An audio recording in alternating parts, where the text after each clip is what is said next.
dahil naubusan ako ng mais. Ay itong tutong lang muna na kanin yung ipakain ko mga idol sa aking mga alagang manok.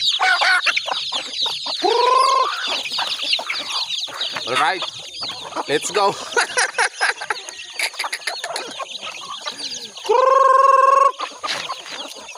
At ayan na silang lahat mga idol, oh. Ibang iba.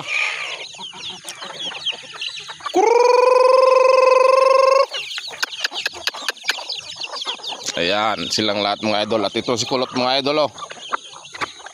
4 lang yung sisiw niya at 1 lang yung anak niya na kulot na nabuhay mga idol.